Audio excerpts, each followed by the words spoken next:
Laura's young boyfriend, the one she keeps on the side, is throwing another breakup drama with her. She pushed the divorce agreement in front of me, her tone cold and businesslike, like she were directing an assistant on scheduling. Sign it. We're just putting on a show to calm the child down. I didn't say anything, quietly writing my name, one stroke at a time.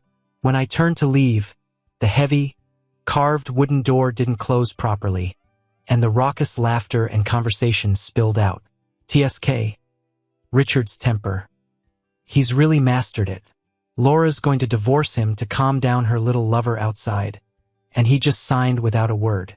Another voice followed, full of unmasked lightness and mockery. Just a wimp. Laura knows exactly how to handle him, making him do whatever she wants. I stayed silent, only replying to the message that had just come in. Don't get stuck in the muck.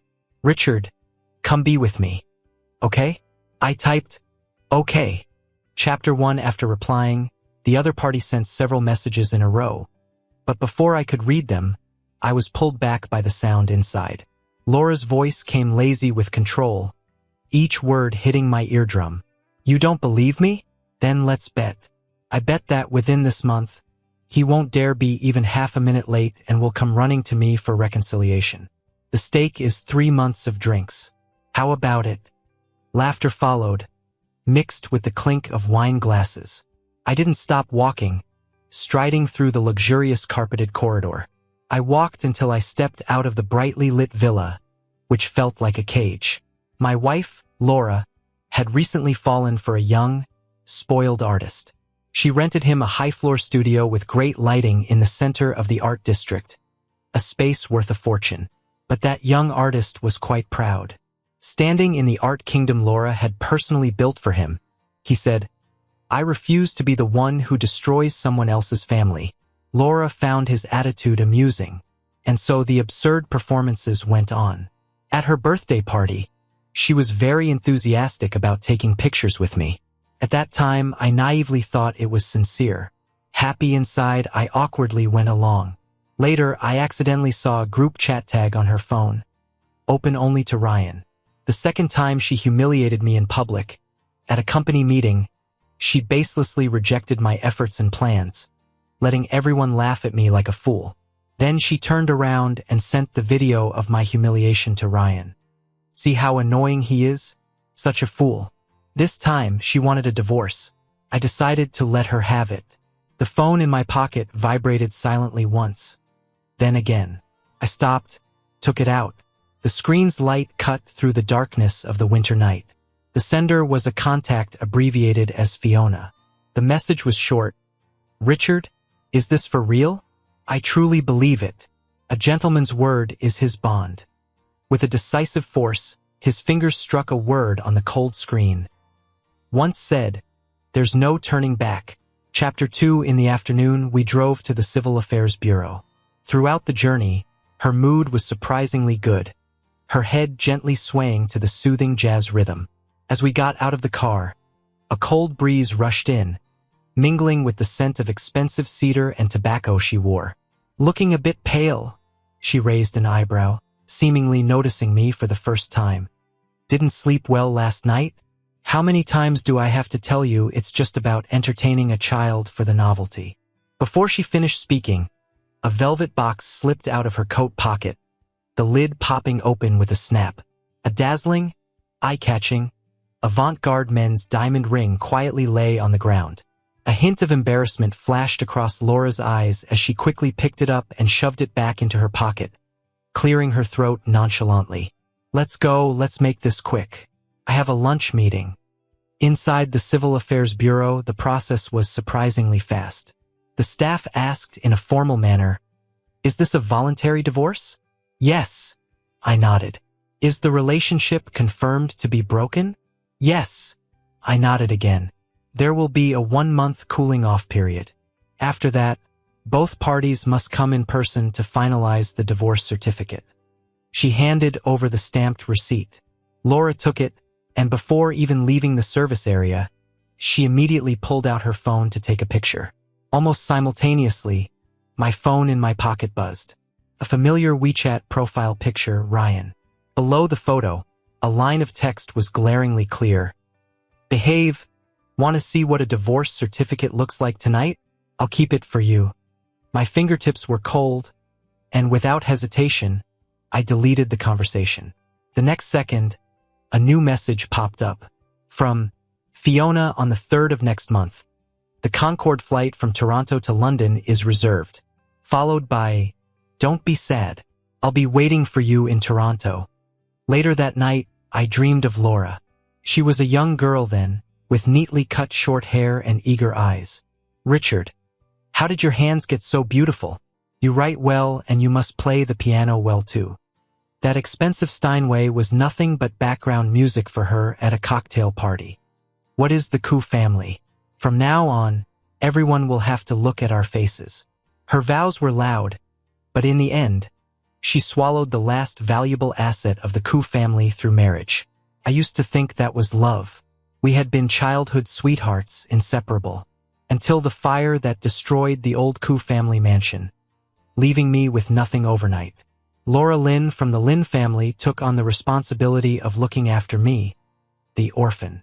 In those days, drowning in despair, she frequently appeared in my hospital room. She helped me with rehabilitation, sat with me as I pored over financial reports, and defended me against sharp words in board meetings. Those who hinted that I was a useless man surviving off a woman would always disappear the next day in a disgraceful manner. Marriage seemed to be the only way out of those suffocating years, the inevitable result of more than 20 years of dependence. The day I finally earned my EMBA and took over the struggling Koo family business, she rushed into the study, chin slightly raised. Mr. Koo, congratulations on your graduation. Wanna go get a certificate? This way it's more official. That day we became legally married. After losing my closest relatives, I firmly believed that family was the only wealth, and Laura was my only family. My life centered around family, and I did my best to take care of her daily needs. In my dreams, it was her warm fingertips as she put the ring on my finger. She held my chin, her voice hoarse. Richard, this is what I wanted. But before she could finish, the dream ended. Waking up, all I saw was impenetrable darkness, heavy and suffocating on my chest. My phone on the pillow suddenly vibrated, its soft glow piercing the darkness. A video MMS from an unknown number. I opened it. The image swayed. It was Ryan's youthful, arrogant face, bare-chested, lying in a messy, pristine white bed. The camera slowly panned downward. On the sheets, she lay there, exhausted from several sleepless days and nights. My stomach churned. In a panic, my fingertips touched the screen, and a deep, penetrating voice echoed, Richard.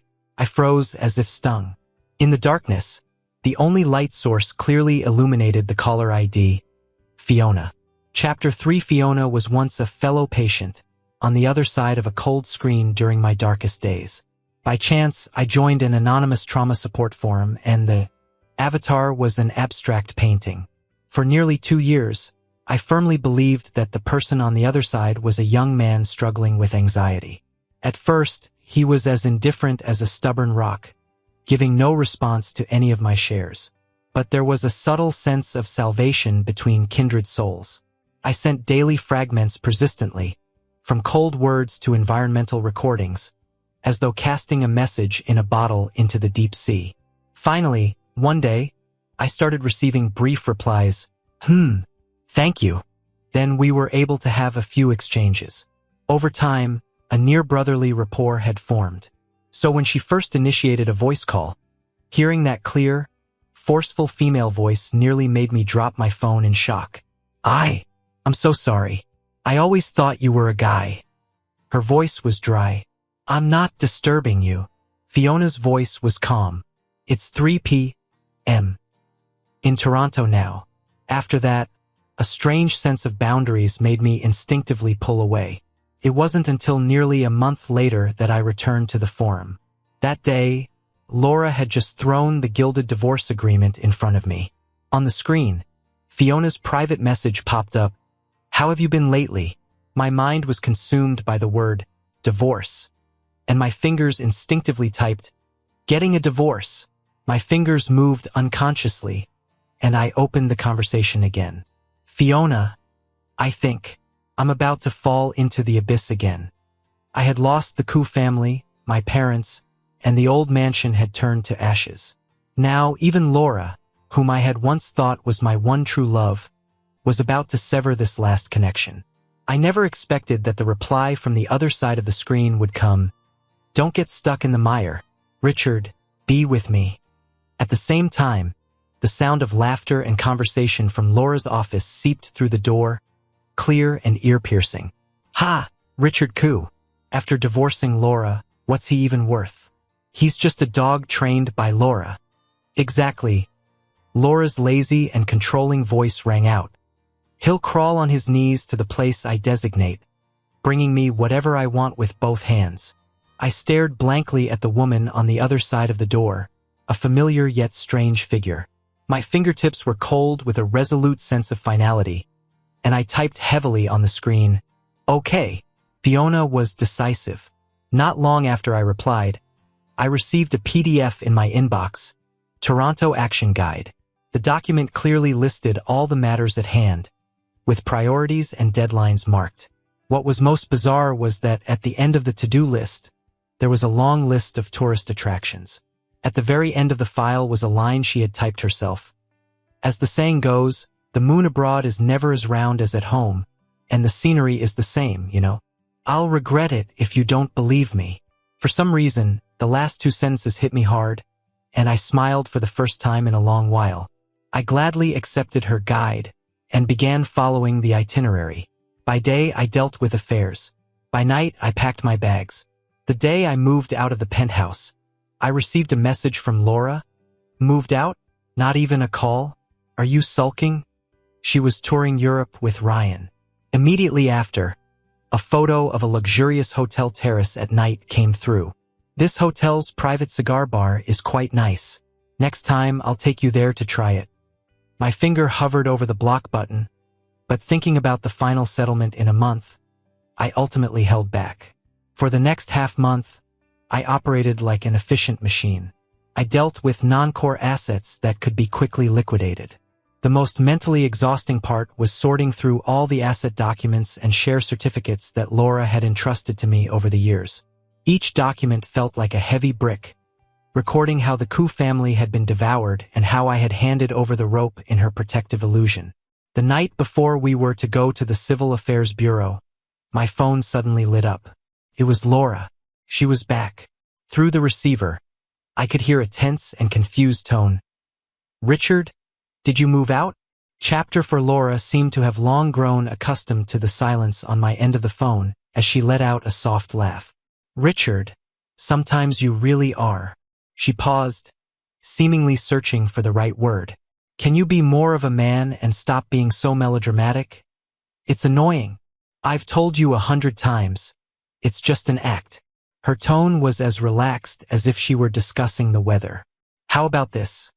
Let's just play the act out. Tomorrow, go with me to the Civil Affairs Bureau to pick up the divorce certificate." I held the phone, my fingertips cold. "Okay. Wow." On the other end of the line, a louder, mocking cheer erupted. I didn't listen any further and directly ended the call.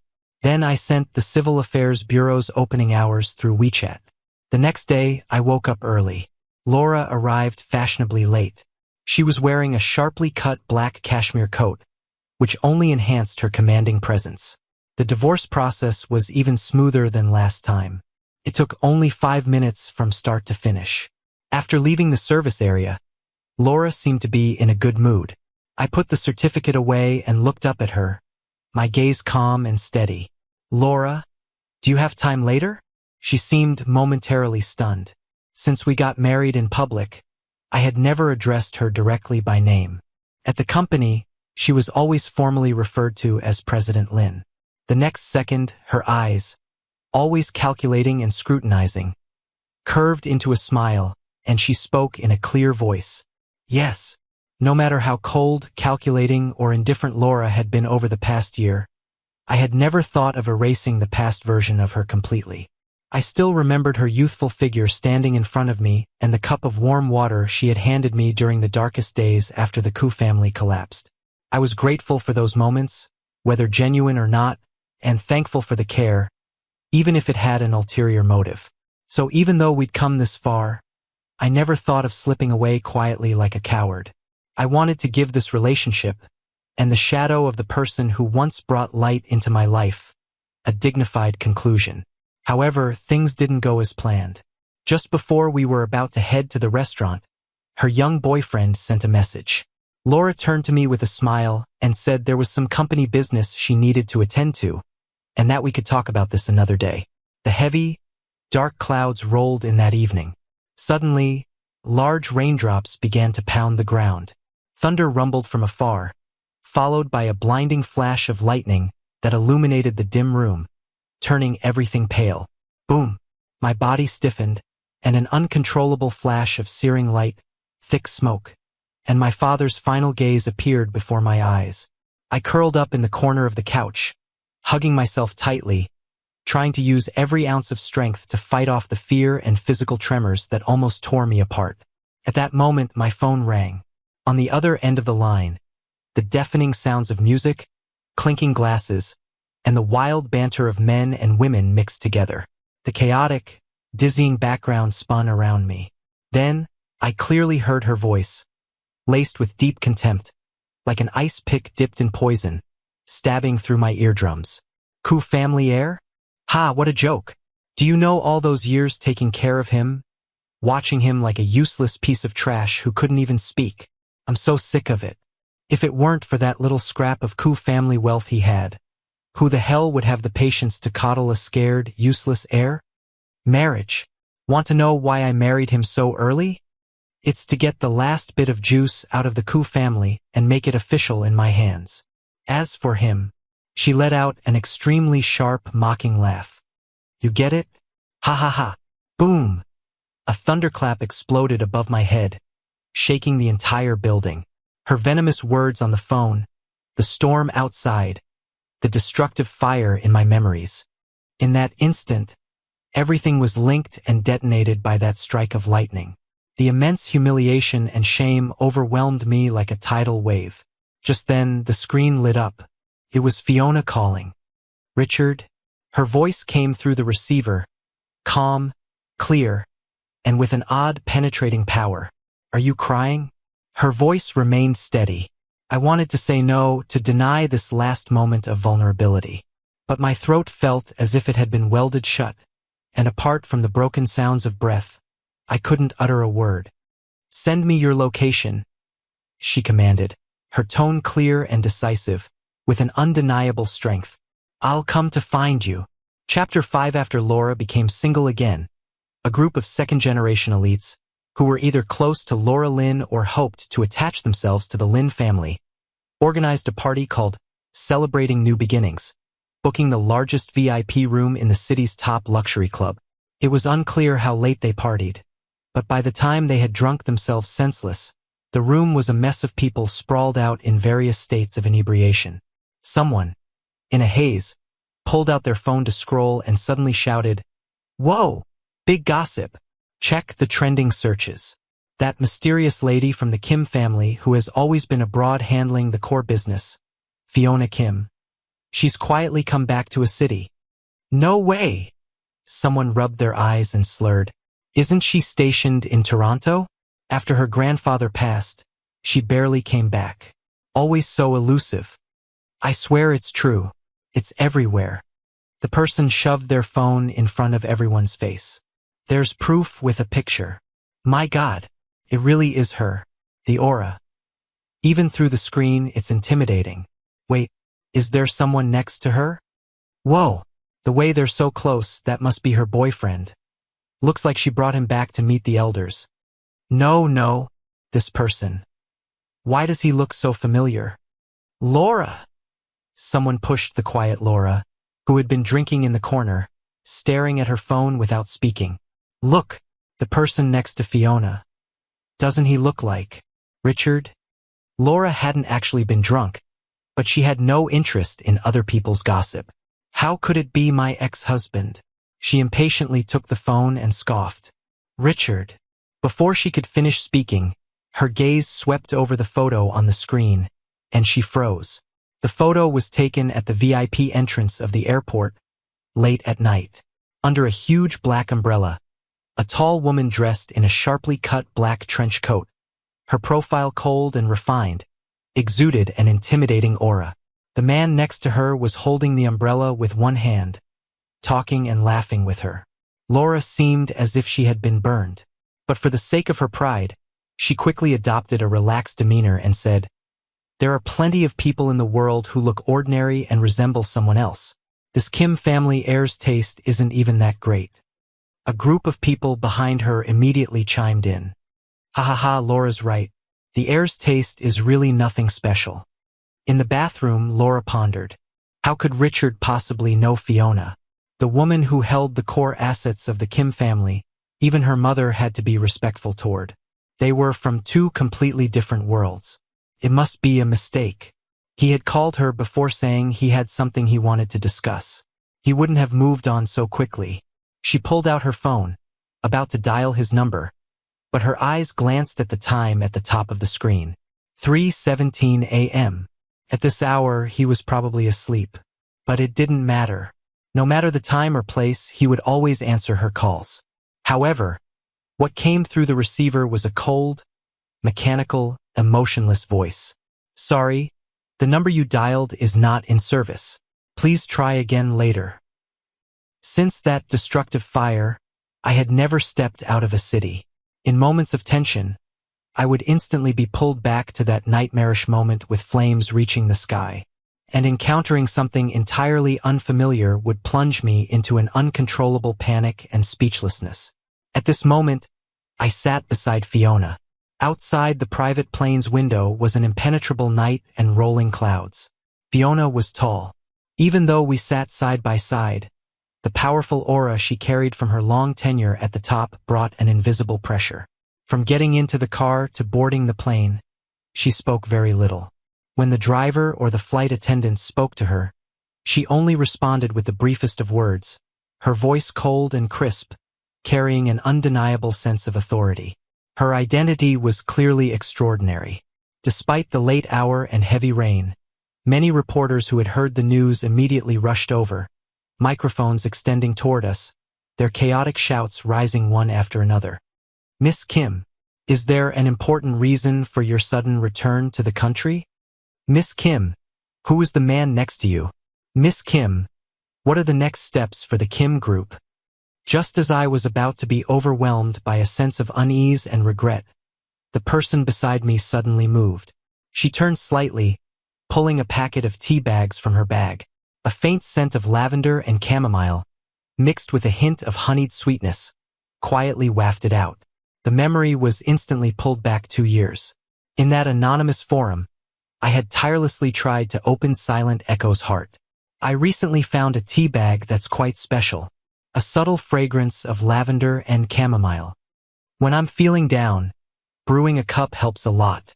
Would you like to try it? Send me an address. That was the first time she had responded, sending a string of addresses in Toronto. Would you like some? Fiona's voice came through softer than before. She seemed not as unapproachable as her appearance suggested. Before I could nod or speak, she naturally picked up a tea bag with her slender fingers, placed it in a cup, and handed it to me. I took the slightly warm cup slowly, savoring it. In an instant, every pore of my body relaxed, unwinding in this familiar yet unfamiliar sweetness. Chapter 6. I really ended up staying in Toronto, a completely unfamiliar city. Fiona had settled me into a penthouse apartment by the Seine, but she seemed to be incredibly busy, and the large apartment often felt empty with only me inside.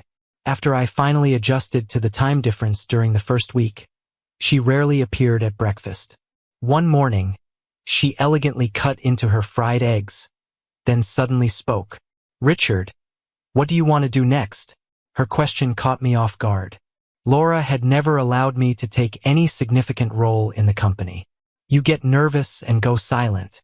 You'll mess things up," she had once advised me with a tone that felt more like charity than concern.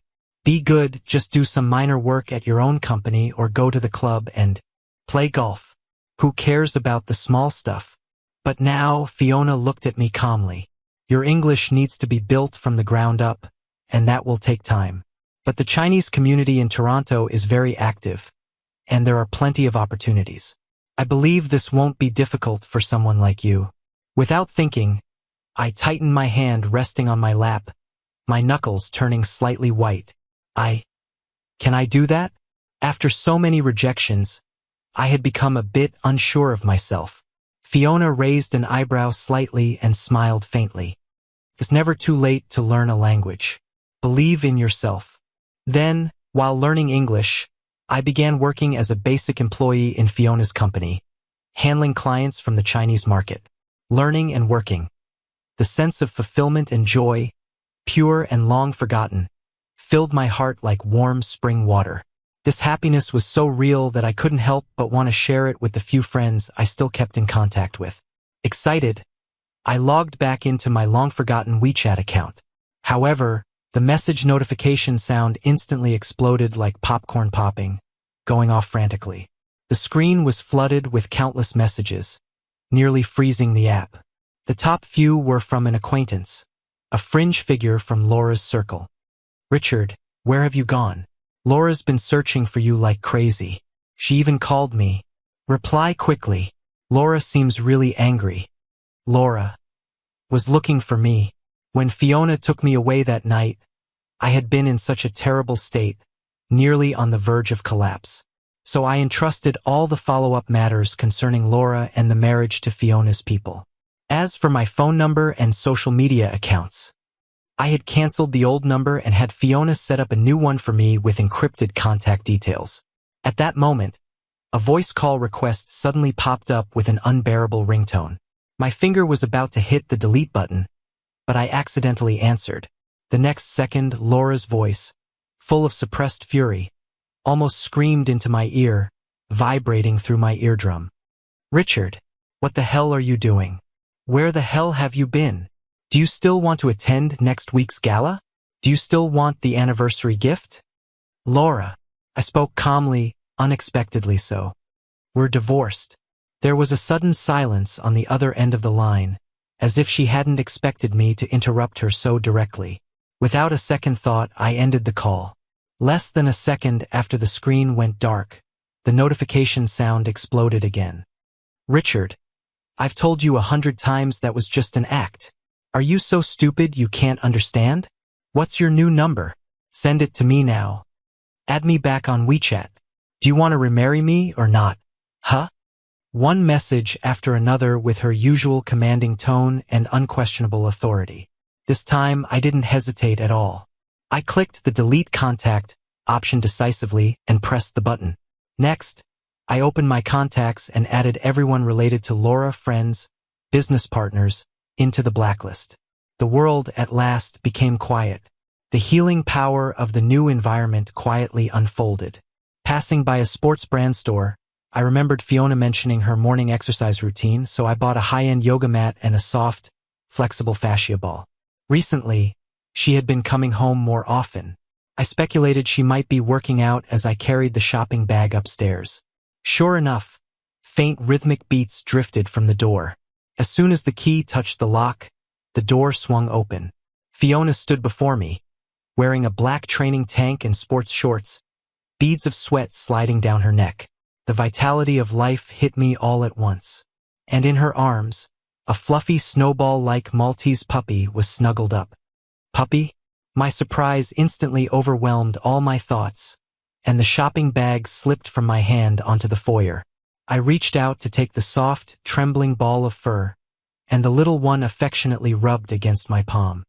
You brought it back? How come you didn't mention it? I asked, astonished. It's a gift for you, she said, closing the door behind her. Slightly out of breath from her workout, I looked down at the little puppy in awe. For me, Laura had always been allergic to animal fur, and pets were a no-go in our home.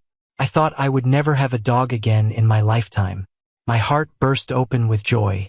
I was finally going to have my own little dog. Here. This is for you, Fiona said hurriedly, bending down to pick up the yoga mat and fascia ball, handing them to me. I thought you could use them. She casually placed the items on the counter, her eyes still smiling as she watched me and the puppy. I hugged the warm little comfort and sank into the sofa. The golden retriever from my childhood had been similarly pressed into my arms, a birthday gift carefully chosen by my father, once a symbol of a carefree life. It felt as though holding this puppy was anchoring my heart. Looking up, I noticed Fiona, intrigued, playing with the gray-blue fascia ball. Her relaxed state after the workout allowed her brow to soften, and a rare, gentle curve of her lips appeared. Fiona, I said, watching her childlike movements. The old term slipped out. Unconsciously, I murmured, "You can use that to roll out the trapezius." I stopped abruptly. The air instantly froze. Fiona. A low, heated voice surged toward me. She had somehow leaned in with a mischievous smile, her body temperature from the workout radiating like a wave of heat. The proximity was dangerously close. My heart raced wildly, like it was about to burst. The puppy yelped and jumped off the couch to hide. Her minty-scented lips suddenly came near. A brief, forceful, possessive kiss landed like a burn. As our lips parted slightly, the dark look in her eyes made my cheeks flush red. "Richard, did you forget something important?" My thoughts completely shattered. Before I could respond, she kissed me again. This time, the kiss turned tender and lingering, like spring rain soaking through. A moment later, her hoarse voice brushed against my ear. "Should we go to the registry today or tomorrow?" Chapter 7. The kiss left my head spinning. I glanced at the dimming sky outside the window, muttering that we'd do it tomorrow. I never expected her to act so swiftly. The next day, she really took me to City Hall. The staff stamped the papers with a firm crimson seal, and 2 copies of the documents were handed to us. There was a slight wobble in my heart, but more than that, a light, fragmented joy danced within me. Those who have crawled out of the abyss always seem to sense the presence of others like them. The warmth from Fiona's fingertips lingered through the papers. This choice was right. The sun was just right on the way back, but the sudden buzz of my phone felt like a chill rushing through me. It was an unfamiliar Toronto number. As soon as I answered, Laura's voice, laced with malice and impatience, cut through the distance. "Richard, so you've finally gone to Toronto and become that sick friend's lapdog, huh?" Her voice grated like sandpaper. "It's been a month. Are you playing dead for whom? Have you had enough?" I drew in a deep breath of the cool Parisian air, steadying myself. "Laura, stop harassing me." "Harassing? Do you think you have a life without me?" She scoffed, each word stabbing. "Clinging to your sickly friend as your lifeline?" The raw honesty of the past had turned into a whip today. "None of your business," I snapped. She howled, on the verge of exploding. "You were mine in life, and you'll be mine in death." Then her voice dropped to a low growl. "Get back here now or else." Beep, I cut the call decisively. The screen lit up immediately with a new message. "Fine. Got your wings now, huh? Go mold with your sickly friend, then." I had never seen Laura's true nature so clearly before. So vile, so contemptible. But after a moment, it felt almost natural.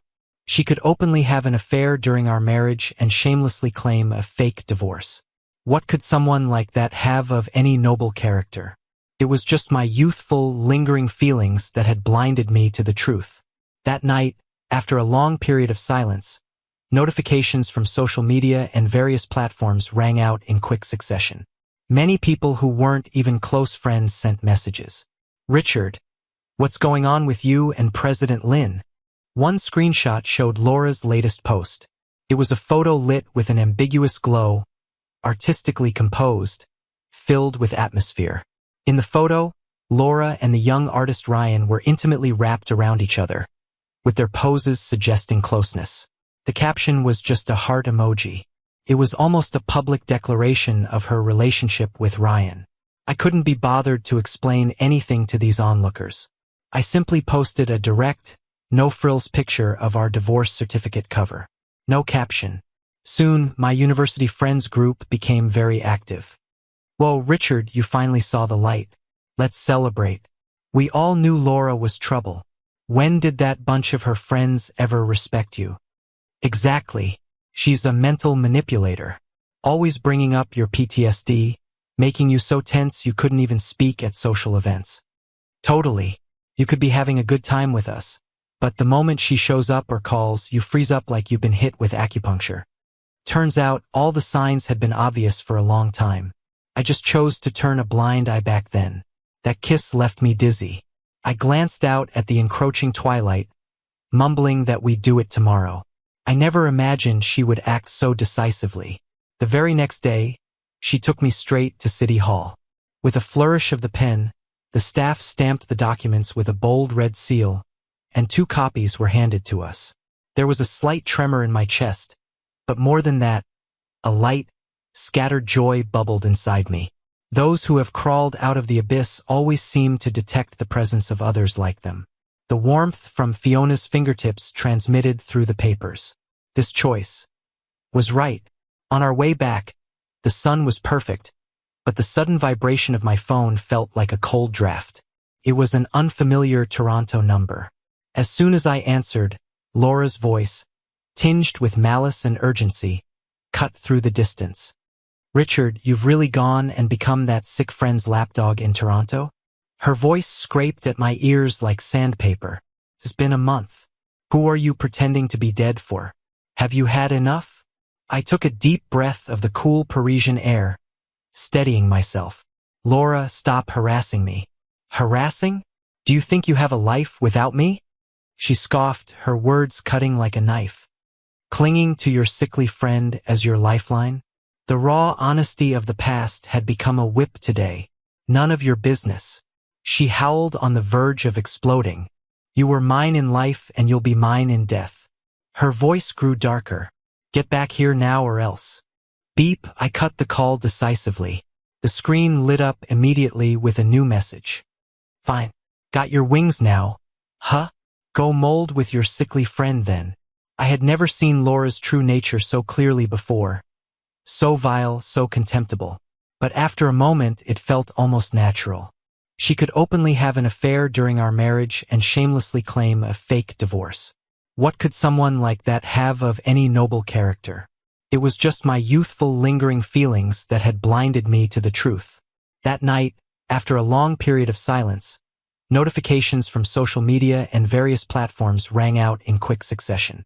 Many people who weren't even close friends sent messages. Richard, what's going on with you and President Lin? One screenshot showed Laura's latest post. It was a photo lit with an ambiguous glow and artistically composed, filled with atmosphere. In the photo, Laura and the young artist Ryan were intimately wrapped around each other, with their poses suggesting closeness. The caption was just a heart emoji. It was almost a public declaration of her relationship with Ryan. I couldn't be bothered to explain anything to these onlookers. I simply posted a direct, no-frills picture of our divorce certificate cover. No caption. Soon, my university friends group became very active. Whoa, Richard, you finally saw the light. Let's celebrate. We all knew Laura was trouble. When did that bunch of her friends ever respect you? Exactly. She's a mental manipulator. Always bringing up your PTSD, making you so tense you couldn't even speak at social events. Totally. You could be having a good time with us, but the moment she shows up or calls, you freeze up like you've been hit with acupuncture. Turns out, all the signs had been obvious for a long time. I just chose to turn a blind eye back then. Later that evening, Fiona returned to the apartment with her assistant following closely behind, pushing 2 small, exquisite Rimowa suitcases. Pack your things, we need to go back to the country, she calmly announced. I didn't immediately process her words. The notarization for the marriage paperwork needs to be done back home, she continued. And also, I want to take you to meet my grandmother and some important family members so you can formally meet them. Almost instinctively, the question so soon, so formal, almost slipped out of my mouth. As my friends had said, Laura never brought me to any core family gatherings, let alone allowing her influential family members to formally meet me. Richard. Her gaze was focused and gentle, her voice low and clear, carrying an undeniable strength. Richard, you're the most important person to me. Of course, I want to introduce you to my family and friends. A strange, warm wave crashed into my chest, and even my fingertips tingled. So this was the power that came with a healthy, mutually respectful relationship. Fiona said she needed to handle some important business matters in a city first. So the first stop of our return to the country was set for a city. Fiona's approach was very low-key. She naturally took my hand, our fingers entwined. Surrounded by her assistant and bodyguards, we walked steadily toward the VIP passage. During this time, through both intentional and unintentional learning, I had come to understand who Fiona truly was.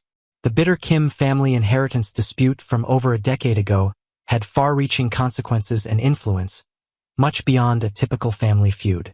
Business headlines had tracked the events for months, and its thrilling, unpredictable twists felt like something out of a business thriller. Back then, everyone thought that with the Kim family patriarch gravely ill and several uncles eyeing the position, the final victor would be one of the experienced old ministers or elders. No one expected the one to ultimately take the helm would be a young woman freshly graduated from an elite overseas business school, Fiona. Even more shocking was that just a few years after taking over, she had expanded the Kim family's business empire to unprecedented heights. I had of course heard her name and some of her accomplishments, but back then I was too young, and by the time she shifted her focus abroad, I had lost track of her. She switched into a more businesslike outfit and went straight to the core office of the Kim family in a city to handle official matters. Meanwhile, I continued my English studies at the hotel and familiarized myself with the lower-level operations of Fiona's company, preparing myself for future work there. By late evening, as I was finishing up my studies, my phone buzzed with a message from Fiona. I had some clothes sent for you to choose from. Time is tight, so they roughly measured your size. They should fit. Tomorrow, I'll take you to meet some important family friends. Don't be nervous. My heart skipped a beat and then raced ahead. Fiona's mention of a few sets was an understatement. When I returned to the suite's living room, I almost thought I had entered a luxury showroom. With the stylist's help, I tried on set after set, adjusting, pairing, and perfecting. In the mirror, the features once criticized by Laura as lackluster and lacking presence now exuded a calm, restrained elegance, thanks to the right cut and thoughtful styling. After several rounds of selection, we almost went into the early hours of the morning. In the end, I settled on a navy blue wool blend suit, clean and sharp yet still elegant and dignified, subtle but not insignificant. It wasn't until I made the final decision that I realized Fiona hadn't returned the entire evening. Having not set foot in a city for 10 years, she was now personally overseeing things at the core office, which I could only imagine was keeping her incredibly busy.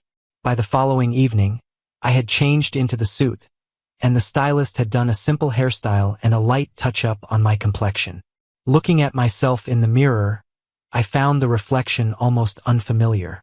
I was no longer the shadow of someone clinging to Laura's aura, purposefully ignored by her. Just as I finished preparing, Fiona's message arrived at the perfect moment. The driver is waiting for you at the door. Short and to the point. Chapter 8. In the evening, the scent of osmanthus filled the air. The car drove into a narrow alley and stopped in front of an intricately carved iron gate overgrown with vines. This was Fiona's grandmother's old, elegant home where a family banquet was being held tonight. Just as I was about to get out of the car, my phone rang. The unfamiliar number displayed Laura's contact. I hung up immediately. She called again. I hung up again and then decisively added her to my blacklist. The car came to a stop in front of the main building in the courtyard. As I opened the car door, the aroma of food and the sound of laughter reached me. However, the moment I stepped onto the stone path, the familiar figure in the shadows of the side corridor caught my eye. Laura. She was dressed in a striking rose-red dress, agitatedly dialing a number she couldn't reach. I ignored her and walked straight toward the main hall's entrance. Suddenly, she snapped her head up, her expression freezing into shock and anger. She straightened her back, her high heels stomping loudly, blocking my way. Her eyes were slightly red, and her voice became sharp. "Richard, what are you doing here? Didn't you say you were cutting ties with me?" Her voice dripped with sarcasm. "Oh, heard about the party and decided to show up. Huh? Nice try." She extended her hand, adopting a condescending stance. "Fine, fine, it's important to make a good impression. Hold my arm, let's go in looking presentable. I'll smooth things over with my mom and sister for you." The absurdity of it hit me all at once. I took a deep breath, completely ignoring her, and stepped aside to bypass her. She froze, then hurriedly caught up and grabbed my arm, lowering her. "Stop right there. Are you deaf?" Laura's voice cut through the tension, harsh and commanding. "Today, it's all close family and friends, and the company's big clients are here. Show some manners. Go in, keep quiet, and smile. Don't embarrass yourself." She tried to loop her arm around mine, her forceful grip catching me off guard. "Come on, hold my arm. Let others see." I abruptly stopped and turned around, my gaze cold as ice. "Laura, I'm not here to find you." Her face flared up, as if I had struck her. "Ha, not here to find me? What's with the high horse? Without me, you'd never be here." Before she could finish, the grand door to the hall opened, spilling warm yellow light into the corridor. Inside, the atmosphere was classic and cozy, with the family banquet in full swing. But the focus wasn't on the kindly Kim matriarch sitting at the main seat or her modest mother and competent older sister at the lower places. The center of attention was Fiona Kim, casually standing by the main seat sofa. She wore a cream-colored cashmere sweater and a black pencil skirt, her hair loosely tied in a bun. She was speaking with two elderly ladies, her posture relaxed yet commanding, effortlessly drawing all eyes to her. The elderly ladies' gazes often shifted to her, full of trust. "Look," Laura's voice was thick with bitterness, yanking on my arm. "That's the boss of our company's main client, Fiona, the pillar of the Kim family. What are you spacing out for? Go inside. Wait for her." "Richard." Fiona's voice was clear, piercing the space with natural authority. Her gaze turned toward the entrance, and the conversation in the hall came to an abrupt halt. All eyes, kind, confused, reserved, and probing, turned toward her. Fiona's lips curled into a slight smile as she nodded to the elders. She gracefully moved through the parted crowd, walking toward me. She stopped just a step away, her gaze focused and gentle. Reaching out her hand to me, she led me by the hand to stand beside her. Her shoulder lightly brushed mine, offering silent support. Her gaze lingered seriously on my face before turning to address the entire hall. She looked at the smiling matriarch, the surprised mother, and the older sister, whose sharp, scrutinizing gaze met hers. Her voice was steady and clear, a declaration that rang through the room. "Grandmother, mom, uncles, and all the elders," she paused briefly. "Let me introduce you properly." She turned to look at me, her eyes sparkling, and held my hand tightly. "This is Richard," she said, her words deliberate. "My husband. We just got our marriage certificate." A deep silence fell over the room. Kim matriarch stood up, her smile blooming like a flower. Her voice was filled with excitement. "Oh my goodness! My Fiona! What wonderful news! You've told me about this before." She waved her hand enthusiastically, eyes fixed on me. "Richard, good boy. Come over here and let grandmother take a good look at you. I always said Fiona has the best taste. So steady and composed." The room erupted instantly, filled with congratulations and blessings. At the edge of the joy, Laura's face turned pale. After the shock, there was only the unbearable sting of humiliation and anger. Laura's mother, holding a teacup, froze mid-air, her smile stiff and frozen. Her gaze was fixed on her daughter, a mix of disappointment and deep frustration reflected in her eyes. The older sister furrowed her brow and shot an accusing glance at Laura before quickly averting her eyes in discomfort. While the room was filled with warm laughter, the corner of the Lin family's section was frozen in silence. Fiona and I returned to the capital's family home. The notarization process was tedious, but we went directly to collect the certificate. That day, when she had some free time, we made breakfast together and tidied up the room. She shared a bit about her past. Her parents had passed away early, and her younger brother had tragically fallen to his death at the age of 8. The only relatives left were those who remained distant and polite. She had been in one relationship, which ended when her partner betrayed her. Since then, she had grown tired of the opposite sex for a long time. It was only by chance that she had joined the support group where our story began. Partly because my profile picture resembled her late brother. Half a month after we registered our marriage, I still hadn't initiated anything with her. Was it because I didn't know how to begin, or because we hadn't spent enough time together? Nights together in bed subtly changed the atmosphere. She tried to get closer, but there was hesitation in her movements. I thought, is her restraint intentional? But when her kiss came, it was filled with warmth and urgency, genuine and undeniable. The certificate had already been received, and the union of feelings now felt even more important. I noticed she seemed lost in thought. I asked, "What are you thinking about?" Then, without waiting for a reply, I turned over and pulled her into my embrace. She shook her head, avoiding an answer. Her lips gently descended onto mine once again. Her kisses had been growing deeper and longer recently. "I just want to give you more time to adjust." Her voice was husky and seductive. A rush of warmth filled my chest. "Fiona," I whispered suddenly, with resolve in my voice, "I think I like you." Without waiting, I tilted my head and kissed her deeply. In the end, the night was fleeting, and only at dawn did we finally rest. Chapter 9. Things hadn't been going smoothly for Laura lately. After the setback at the family banquet, she was reprimanded by her mother, shunned by her sister, and even her small influence in the company was nearly taken away. She spent her days with the artist, but all her resentment was directed at me.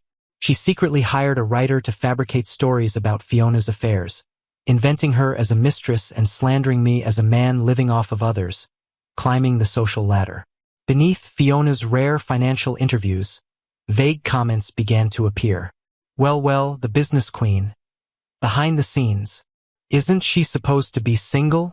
Forceful acquisition. She's the third party. Fiona didn't care at all, but it stuck in my throat like a bone. That day, Fiona was dealing with an urgent matter at the company, wrapping up preparations to return to Toronto. I was packing my bags in the apartment when suddenly loud, jarring voices erupted outside the window. My husband Richard and I, childhood sweethearts. Over 20 years of love shattered by the interference of a mistress. Look at these photos. These are the ones of Fiona at the airport protecting someone, the ones that were deleted across the internet. Fiona. She's been pretending to be a fellow patient, getting close to my husband for years. She's the third party. Buzz, my blood boiled. It was Laura. She had brought a group of influencers and blocked the entrance to the apartment building. She screamed into the camera, her face meticulously painted with an expression of rage and victimhood, playing the heartbroken person whose love had been stolen. Kim family controls everything. I want justice. I want my husband to speak the truth. A wave of fury and protectiveness crashed through my reason. I grabbed the stack of evidence papers I had prepared earlier and stormed downstairs. The door was flung open. "Richard." Laura's face twisted with a mix of surprise and malice. I took a few steps forward, slamming the thick stack of papers into her face. Thud. The papers scattered everywhere. "Laura." My voice trembled with anger. "Take a good look at yourself. Who gave you the confidence to twist the truth like this?" I picked up a few of the scattered top pages. They were screenshots of her and Ryan's boastful and explicit chat logs. I threw them back at her. "Look at the mess you've made. Don't you dare tarnish the term childhood sweethearts. You don't deserve it." Finally, I opened my phone and turned the volume up to the max, playing the venomous rant she had made while drunk. "Coup family heir, what a joke. Those years taking care of him, watching him like a useless person who couldn't even speak. I was so sick of it.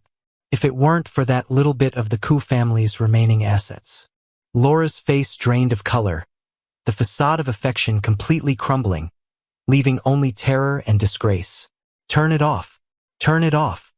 she screamed, rushing to snatch the phone from my hand. Fiona's security arrived promptly, dispersing the crowd and removing the live stream content from the internet. However, the storm she stirred up didn't die down. What truly spread were the smug messages Ryan had sent, the screenshots of Laura lavishly spending money on him, belittling and mocking me. Ryan's image as an artist quickly crumbled. He had fabricated his background, lived in the mansion bought by the Lin family, wore trendy clothes gifted by them, and used his persona as a single rich heir to flirt with other wealthy young women. Fiona had never targeted the Lin family's business directly before, but Laura had crossed her line. She had publicly slandered her and hurt the people Fiona cared about. Fiona didn't need to take direct action. Kim's legal and PR departments jointly released a meticulously worded, well-supported statement. Kim's core group and all affiliated enterprises are immediately terminating all partnerships with Laura and any companies or projects under her name. At the same time, we reserve the right to pursue legal actions for defamation and infringement of reputation. This statement was a fatal blow to Laura's business career. Not long after, Laura's mother called. Her voice was tired and pleading. "Richard, we didn't raise her well. For the sake of all these years of friendship." "Aunt?" I interrupted calmly, my tone distant. "The Lin family helped my family during our hardest times after my parents passed. I remember that kindness. But," my voice became firm, "over the years, as per Lin family's wishes, I have integrated the remaining assets of the Koo family into the Lin family's empire. I owe Lin family nothing and I owe Laura nothing. The past is over. As for the rest, I'm afraid I'm powerless." As originally planned, Fiona and I were preparing to return to Toronto. At a city's airport, the light drizzle made the air cool. Suddenly, there was a commotion at the entrance to the VIP waiting room. Laura, looking disheveled, barged in. Her expensive outfit was muddy and wet, her damp hair sticking to her pale face. The air of a socialite she once had was now gone. "Richard, Richard," she screamed as she stumbled toward me, slipping on the floor and crashing at my feet. She struggled to lift her head, her eyes filled with despair and frantic pleading. "Please, don't leave. Please don't go, okay?" Fiona, a few steps away, looked on with cold indifference, only disdain in her eyes. People around us began to pull out their phones to record this drama of high society. Laura clutched my suitcase handle tightly, her voice hoarse and desperate. "Listen to me. It's all a misunderstanding. That recording, Ryan secretly recorded it for you. Not me. I didn't even know about it. I was drunk. It was nonsense. How could I think you're annoying? My marriage to you was real. I truly wanted to be with you for life. The things I said to Ryan were stupid. He was the one who provoked me. The divorce was all fake. It was an act. Richard, it's all just a series of misunderstandings." "Yeah." I looked down calmly, staring at her. "It's always someone else's fault. It's someone else who pushed you onto that bed. All those words that belittled me, humiliated me, treating me like a burden and a joke. Those were only said by you when you were possessed by something dark. Laura Lin, you've always assumed that I, Richard, couldn't live without you. Couldn't live without the Lin family's tree. That's why you thought you could trample on me, mock my weakness, and suppress my self-worth. It became the only way for you to feel superior in your miserable life, didn't it? The Lin family was ruled by her competent older sister, Laura. She was nothing but a peripheral figure in the family, a squanderer of wealth, a spoiled second-generation heir. Her only achievement in life was probably having taken in and controlled the broken, helpless version of me. Let go, Laura. My voice was tired, resolute, for the sake of that bit of sentiment that's long been wasted. Don't make the ending too ugly. The hand gripping the suitcase handle trembled violently, as if burned, and she let go with a defeated sigh. I pulled my suitcase and turned away without hesitation. Behind me, Laura's heartbreaking wails were soon swallowed up by the airport's announcements and the hurried footsteps all around. Chapter 10. After that, I didn't see Laura for a long time. I didn't intentionally seek out news about her either. But occasionally, through some of my close friends who still had their ears to the ground in the domestic scene, I would hear a few scattered details about her and Ryan. Ryan's true nature was fully exposed, causing quite a stir. The few rich heirs he had been dating and deceiving, both emotionally and financially, demanded that he pay back the money. As for Laura, her situation was said to have become even more pitiful. Due to her foolish actions, she had dragged down her parents' business interests, and the Lin family had completely abandoned her. All her credit cards were frozen, and all her properties, vehicles, jewelry, and anything valuable were confiscated. She was kicked out of the Lin family's mansion and truly became a penniless fallen heiress. The Lin family demanded that she fend for herself. There were rumors that the once lavishly spending second daughter of the Lin family now. She hesitated for a long time when buying a bottle of wine at the supermarket. She had to budget carefully, renting cheap housing and buying only the most affordable things. Meanwhile, my own work was progressing unusually smoothly. Thanks to my expertise, I started from the very bottom of the company. I tried every entry-level job and gradually began leading small projects. My English improved as well, and daily communication was no longer a problem. During my first spring festival in Toronto, Fiona didn't take me to the traditional Chinese gathering spots. Instead, she arranged a special trip to Provence. Provence in winter had shed the purple romance of lavender, yet it revealed a vast wild beauty of its own. We rode horses, galloping across the expansive plains, facing the biting but refreshing wind. At night, we stayed in an ancient stone farmhouse. The fire crackled in the hearth, warm and peaceful. Wrapped in thick wool blankets, we sat on the terrace, gazing up at the brilliant stars above. Every star here, Fiona's voice sounded especially deep and soft in the quiet of the night, has once lit the path of those who loved us, and it will eventually light our way forward. I leaned against her shoulder, feeling the rare tranquility and warmth. Fiona had a younger brother. He was 10 years younger than her, and his name was Samuel. He always liked to say he was a little prince sent from another planet, tasked with bringing happiness to his sister and protecting her. But fate seemed especially harsh on this little prince. He lost both parents at a young age. When he was 8, he begged his older sister Fiona to make him tea. Fiona told him, "Adults drink tea, little kids can only drink water." Unfortunately, shortly after, Fiona was besieged by a group of ruthless uncles who plotted against her, leaving her exhausted from the endless scheming. One day, Fiona lost her brother forever and was left without any family. That cup of tea was never shared with him. Many years later, on that anonymous trauma support forum, an account with a profile picture eerily resembling her late brother sent a friend request. The applicant was named, "The boat has sailed beyond 1,000 peaks. Hello. May I add you as a friend? I'd like to chat. The weather's nice today. Hope you're feeling good too." Another day has passed, but I still hope to get through as your friend.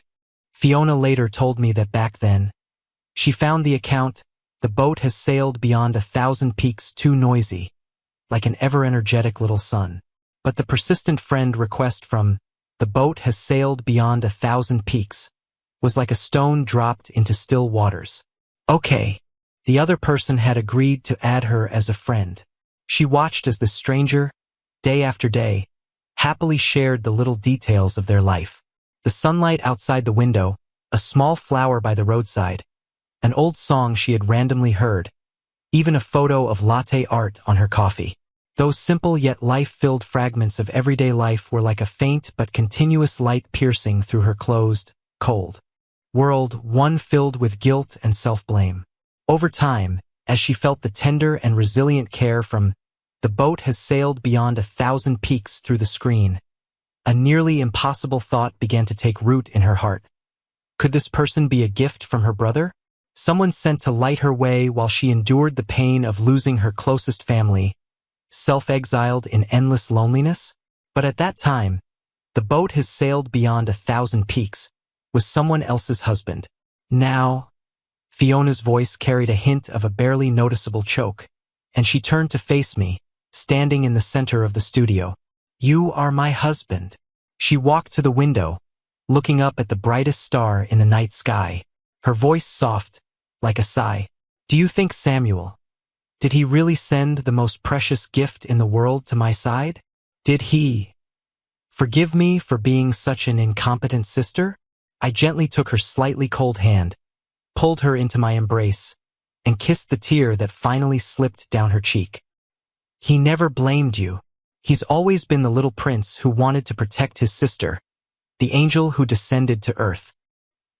He saved me and guided me, bringing me to you to fulfill his wish, to protect you so that you would never be alone. Fiona's body trembled slightly, then she clung to me even tighter, as if trying to merge with me.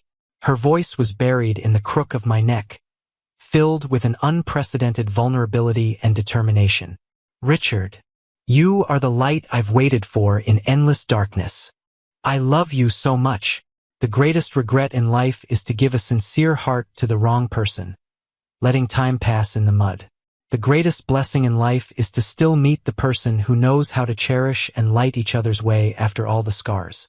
We held each other tightly, and the starlight outside the window gently fell. It was as if the forever 8-year-old little prince was sitting on the moon, smiling reassuringly at his beloved sister.